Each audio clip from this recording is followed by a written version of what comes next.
नमस्कार, success study point में आपका स्वागत है। तो जेक के द्वारा क्लास 9, 8 और 11th का मॉडल सेट जारी कर दिया गया है। अगर आप सभी का कंप्लीट सॉल्यूशन चाहते हैं तो मेरे चैनल को सब्सक्राइब करें और जितना हो सके अपने दोस्तों तक शेयर करें ताकि हम सभी का कंप्लीट सॉल्यूशन आप तक पहुंचा सकें। तो शुरू करते हैं क्लास 9th का मैथ का कंप्लीट सॉल्यूशन। तो सबसे पहले हम यहाँ देखते हैं कि ये जो एग्ज़ाम होगी वो 1.5 घंटे का होगा और जहाँ पूर्णांक की बात अगर करते हैं तो 40 नंबर का जो सो मेरा पूर्णांक रहेगा और समय को ध्यान में रखते हुए 1.5 घंटा के अंदर अंदर जो है सारा क्वेश्चन को डील करना होगा। तो चलते हैं एक एक करके हम सारा प्रश्न को डील करते हैं। तो प्रश्न 1 देखिए, कहता है कि निम्नलिखित में से कौन परिमेय संख्या है। तो रूट 23 की जब बात करते हैं तो ये जो अपरिमेय संख्या है, पाई भी जो सो अपरिमेय संख्या है और ये भी अपरिमेय संख्या है। तो अगर मेरा परिमेय संख्या है तो ये मेरा डी नंबर जो सो ऑप्शन सही होगा। क्यों? क्योंकि रूट देखिए रूट 225 का जो वर्गमूल होता है वो 15 हो जाता है। ठीक है, तो इस प्रकार से जो है सो ऑप्शन मेरा जो सो डी जो है वो सही है। ठीक है, प्रश्न आगे दूसरा देखते हैं। निम्नलिखित में से कौन सी संख्या 3 और 4 के बीच में स्थित है। यानी 3 और 4 के बीच में कौन सी संख्या जो है वो स्थित है। तो हमको देखना है कि 7/2, 7/5, 3/2 इनमें से कोई नहीं। तो इसके बीच में जो है संख्या कैसे जानेंगे, तो इसके लिए हम क्या करते हैं, पहले जो 7 है देखेंगे, पहले हम 7 को 2 से भागा देते हैं। तो 7 को जब 2 से भागा देते हैं तो कितना आता है, यानी कि 7/2 को अगर भागा देते हैं तो 3.5 आता है। तो ये 3 और 4 के बीच में मेरा है। तो इस प्रकार से जो है मेरा ऑप्शन जो है वो क्या होगा, ऑप्शन नंबर 1 मेरा सही होगा। देखते हैं आगे प्रश्न, कहता है कि रूट 5 माइनस रूट 2 और रूट 5 प्लस रूट 2 का हल होगा। तो इसको हम क्या करते हैं, रूट 5 पर ए स्क्वायर माइनस रूट 2 पर ए स्क्वायर कर देते हैं। जब रूट और स्क्वायर जब कटता है तो 5 बचता है और जब रूट और रूट कटता है तो 2 बचता है, यानी कि 3 मेरा आंसर। तो इसका जो मेरा सही जवाब होगा वो ऑप्शन नंबर मेरा कितना हो जाएगा, देखते हैं, ऑप्शन मेरा डी जो है सो सही हो जाएगा। ठीक है, आगे देखते हैं 32, यानी कि 32 पर पावर 2/5 जो सो बराबर है। तो किसके बराबर है, तो इसको हम क्या करते हैं, पहले लिखते हैं 32 को तोड़ते हैं तो 2 पर पावर जो है 5 और गुने 2/5। तो 5 और जब 5 टूटता है कट जाता है तो 2 पर पावर होता है 2, यानी कि 4। तो इस प्रकार से जो है मेरा सही जो ऑप्शन है वो क्या है कि ऑप्शन नंबर जो सो मेरा बी कितना है, सही है। ठीक है, तो इस प्रकार से जो है ऑप्शन नंबर बी मेरा सही है। आगे देखते हैं प्रश्न 5, इनमें से कौन बहुपद नहीं है। अब इनमें से देखते हैं कि कौन जो है सो बहुपद नहीं है। अब बहुपद हम देखते हैं पहले कि कौन बहुपद नहीं है सो। अब देखिए, तो देखते हैं कि एक्स स्क्वायर प्लस 6 प्लस 7 ये बहुपद है, x प्लस 3y ये भी बहुपद है। लेकिन अगर हम ये सी नंबर की बात करें तो ये मेरा बहुपद नहीं है, क्योंकि इसका पावर -5 हो जाता है जो कि घात मेरा पूर्ण संख्या नहीं है। तो इसलिए जो सो ये मेरा जो ऑप्शन मेरा है सो सही हो जाएगा। प्रश्न 6 देखते हैं, बहुपद x-2 का शून्यक कौन है। तो x-2 का जो शून्यक है तो x-2 बराबर 0, इसीलिए x बराबर मेरा क्या हो जाएगा 2। तो ये जो मेरा ऑप्शन जो होगा सो ऑप्शन नंबर 2 आने की सी जो सो मेरा सही हो जाएगा। ठीक है, तो ये सी जो सो मेरा सही हो गया इस 6 नंबर का। आगे देखते हैं प्रश्न 7, बहुपद 5x³ प्लस 4 प्लस 7x का घात क्या है। तो सबसे पहले देखते हैं घात इसमें 4 है, तो ये जो मेरा सही हो जाएगा। आगे चलते हैं, यदि बहुपद px x³ plus x square plus x plus one को एक्स प्लस वन से विभाजित करते हैं तो कितना होगा। तो जब हम एक्स प्लस वन बराबर 0 लिखते हैं तो इसीलिए एक्स बराबर कितना हो जाएगा, -1 हो जाएगा। और जब हम पी एक्स करके जब सबका मान बैठाते हैं तो इसका जो आंसर आता है, भागफल आता है, वो मेरा क्या आता है, 0। तो इस प्रकार से ये मेरा सही आंसर हो जाता है। आगे चलते हैं। कहता है कि एक्स अक्ष पर स्थित किसी बिंदु का निर्देशांक निम्न में से किस रूप का होता है। तो एक्स अक्ष का जो मेरा बिंदु होता है वह किस रूप का होता है। तो इसका अगर एक्स अक्ष पर रहता है तो ये जो मेरा होता है वो क्या होता है, एक्स और 0 का रूप का होता है। अब प्रश्न 10 तो मूल बिंदु का निर्देशांक है। तो मूल बिंदु का अगर हम निर्देशांक की बात करें तो ये मेरा सी नंबर हो जाएगा 0 0। ये मेरा मूल बिंदु का निर्देशांक है। प्रश्न 11 देखते हैं कि 0-7 कार्तीय तल में कहाँ स्थित है। तो हम अच्छी तरह से जानते हैं कि कार्तीय तल में 4 चतुर्थांश होते हैं, द्वितीय होते हैं, प्रथम होते हैं, चतुर्थ होते हैं, तृतीय होते हैं।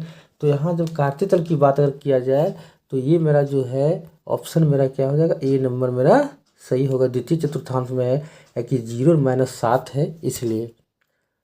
आगे देखते हैं प्रश्न। यदि x बराबर 1 और y बराबर 2 है, देखिए x बराबर 1 है और y बराबर क्या है, 2 है। तो रेखिक समीकरण में 3x पर 2 है, यानी k का मान निकालना है। तो k का मान क्या है, 3 का 3। देखिए x का मान जो है वो हम क्या लेते हैं, 1 लेते हैं और प्लस 2, और y का जो मान है वो कितना लेते हैं, 2। तो 3 जोड़ 4 बराबर हो जाएगा कितना, 7। तो x का जो मान मेरा होगा वो क्या हो जाएगा, ऑप्शन नंबर जो है सो मेरा रहेगा ए नंबर। ठीक है, यानी 7 जो सो मेरा हो जाएगा सही मेरा आंसर। ठीक है, आगे चलते हैं। 13 नंबर, एक्स अक्ष का समीकरण है। तो एक्स अक्ष का जो समीकरण होगा मेरा वो क्या होगा, वो मेरा 0 होगा। एक्स अक्ष का समीकरण मेरा क्या है, 0 है। देखते आगे 14, रेखिक समीकरण 2x + y = 5 का हल है। तो 2x + y = 5 का जो हल है तो इसमें क्या करते हैं, सबसे पहले हम x का जो मान यहाँ 2 बैठा करके देखते हैं कि कितना होता है। तो देखिए 2 का 2 बैठा देते हैं और x का मान अगर 2 लेते हैं और प्लस y का मान अगर हम लेते हैं कितना, 2, तो ज़्यादा हो जाता है। इसीलिए क्या क्या करते हैं, इसको नहीं लेते हैं हम। तो 2x 2 का 2, देखिएगा हम क्या करते हैं, 2 लेते हैं और x का मान जो है वो क्या ले लेते हैं, हम 2 ले लेते हैं, प्लस y का मान 1 लेते हैं। तो 2 दूना हो गया 4 और जोड़ 1 बराबर कितना हो गया, 5। यानी कि ऑप्शन जो सो मेरा सी नंबर सही है। तो 14 नंबर का जो मेरा सी जो सो ऑप्शन सही है। अब प्रश्न है, उक्लिड का कथन कि सभी समकोण एक दूसरे के बराबर होते हैं निम्न रूप दिया गया है। तो यहाँ जहाँ तक हम बात करते हैं कि ये जो सो क्या है, एक उपपत्ति नहीं है, एक अभिगृहित भी नहीं है और एक परिभाषा भी नहीं दिया है। तो क्या है, तो ये जो सो एक अभिधारणा है। यानी कि यूक्लिड में अभिधारणा में बताया गया है कि यूक्लिड का कथन कि सभी समकोण एक दूसरे के बराबर होते हैं तो निम्न रूप से दिया गया है। तो ये जो सो मेरा ऑप्शन नंबर डी मेरा सही है। आगे प्रश्न देखते हैं। प्रश्न 16, दिए हुए बिंदु से होकर कितनी रेखाएं जा सकती है। तो एक बिंदु से जो सो मेरा क्या है, अनंत रेखा जा सकती है। प्रश्न 17 देखते हैं, 17 डिग्री का पूरक कोण का मान क्या होगा। तो हम अच्छी तरह जानते हैं दोस्तों कि पूरक कोण जो होता है वो 90 डिग्री का होता है। तो यहाँ क्या करते हैं, पूरक कोण निकालने के लिए 90 डिग्री और माइनस कर देंगे हम कितना, 70 डिग्री, तब बराबर हो जाएगा मेरा 20 डिग्री। तो ये मेरा ऑप्शन मेरा सही हो गया। ठीक है, आगे चलते हैं। यदि एक त्रिभुज का एक कोण शीर्ष 2 कोणों के योग के बराबर हो तो वह त्रिभुज होता है। तो अगर ऐसा रहता है तो वह त्रिभुज क्या होता है, समकोण त्रिभुज हो जाता है। आगे चलते हैं। आकृति 19 में देखते हैं कि x का मान निकालना है। देखिए ये मेरा 40 डिग्री है, ये मेरा 50 डिग्री है, तो x का मान निकालना है। तो वैसे भी तो फॉर्मूला है कि अंतः अभिमुख कोण बराबर होता है बाह्य कोण, यानी कि 40 डिग्री जोड़ 50 डिग्री बराबर होता है बाह्य कोण। ठीक है, तो बाह्य कोण होता है, तो ये मेरा हो जाएगा कितना, 90 डिग्री। यानी कि ये जो ऑप्शन होगा वो बी नंबर मेरा हो जाएगा सही। प्रश्न आगे देखिए, कहता है निम्नलिखित में से कौन त्रिभुजों की सर्वांग समता की कसौटी नहीं है। तो सर्वांग समता की अगर कसौटी की बात करें तो ये जो सो मेरा सी नंबर जो है सो नहीं होता है, क्योंकि ये सर्वांग समता नहीं होता है, इस समरूपता हो जाता है। आगे चलते हैं, प्रश्न 21, ए बी सी में यदि ए बी बराबर ए सी है, देखेंगे अगर ए बी बराबर ए सी है तो कोण ए सी बी 70 डिग्री है, तो कोण ए बी सी का मान होगा, तो ए बी सी का जो मान मेरा होगा वो मेरा कितना हो जाएगा, तो ए बी जो मान मेरा जो होगा वो क्या हो जाएगा, 70 डिग्री होगा। कारण कि जब दोनों भुजाएं आपस में बराबर होता है तो कोण भी क्या होता है, बराबर हो जाता है। आगे देखते हैं 22 नंबर, कहता है कि एक चतुर्भुज के कोण 3:5:9 में है, तो इस चतुर्भुज के सभी छोटे कोण का सबसे छोटे कोण का मान ज्ञात करना है। तो देखिए सबसे पहले हम क्या करते हैं, छोटे कोण का यानी कि 3x जोड़ 5x जोड़ 9x जोड़ 13x बराबर हो जाता है 360। ठीक है, और जब सभी को हम जोड़ते हैं तो आता है 30x बराबर 360। तो इसीलिए x बराबर जो मेरा होगा 360 को अगर हम 30 से भागा देते हैं तो कितना आता है, 12 आता है। ठीक है, अब 12 आता है तो 360 बट्टा हो गया 30। ठीक है, अब ये कितना आया, 12 आया। तो पहला जो कोण छोटा कोण जो था कितना था, 3x, तो 3 गुने हो गया 12, यानी कि 36 डिग्री जिसमें मेरा सही ऑप्शन है। तो इस प्रकार से ये जो मेरा सही ऑप्शन जो मेरा हो गया, ऑप्शन नंबर ए मेरा सही है। आगे तय में देखते हैं, किसी चतुर्भुज को भुजाओं के मध्य बिंदु को एक क्रम से मिलाने वाले रेखाखंडों द्वारा बना चतुर्भुज होता है। तो ये जो होता है मेरा क्या होता है, समचतुर्भुज होता है। तो इसका जो मेरा सही ऑप्शन हो जाएगा वो मेरा क्या होगा, समचतुर्भुज हो जाएगा। 24 देखते हैं, आकृति में ए बी सी डी एक समांतर चतुर्भुज है जिसमें बी सी 7 सेंटीमीटर है तथा ए 5 समांतर चतुर्भुज का क्षेत्रफल ज्ञात करना है। सबसे पहले हम क्या करते हैं, समांतर चतुर्भुज का जब क्षेत्रफल निकालते हैं तो इसका सूत्र होता है आधार गुने ऊंचाई। देखो आधार गुने हो गया ऊंचाई, तो आधार जो सो मेरा कितना दिया है, ए बी सी 7 दिया है, ऊंचाई जो दिया है वो 5 दिया है। तो इस प्रकार से 35 जो सो मेरा सही हो जाएगा, यानी कि ऑप्शन मेरा जो है C number, option C number जो सो मेरा सही है। आगे चलते हैं, कहता है कि एक समांतर चतुर्भुज और एक त्रिभुज एक ही आधार पर तथा समांतर रेखाओं के बीच स्थित है, तो यदि त्रिभुज का क्षेत्रफल 12 सेंटीमीटर हो तो समांतर चतुर्भुज का क्षेत्रफल होगा। तो देखेंगे कि अगर कहीं समांतर चतुर्रेखाओं के बीच की स्थित यदि त्रिभुज का क्षेत्रफल 12 सेंटीमीटर, समांतर त्रिभुज का क्षेत्रफल क्या होगा, ये जो है मुझे कमेंट करके बताएंगे आप लोग कि इसका क्या होगा उसको। ठीक है, प्रश्न चलते हैं 26, वृत्तखंड एक चाप तथा के बीच का भाग होता है। तो ये जो मेरा है वृत्तखंड एक चाप तथा जो बीच का जो भाग होता है, ये जो बीच का भाग होता है वो क्या होता है, एक जीवा है, जीवा, यानी कि मेरा ये जीवा होता है। क्वेश्चन नंबर सी मेरा सही है। 27 देखते हैं, तीन असंरेखी बिंदुओं से होकर कितनी रेखा खींची जा सकती है।